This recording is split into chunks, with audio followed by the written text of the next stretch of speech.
فلا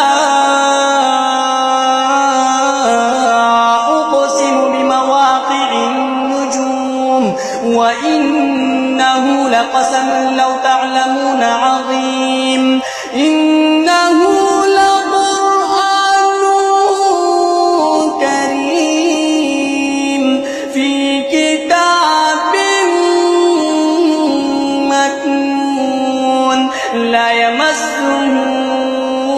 إلا المطهرون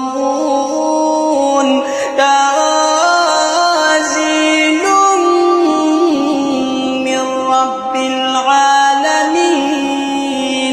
أفبهذا الحديث أنتم مدهنون وتجعلون رزقكم أنكم تكذبون فلولا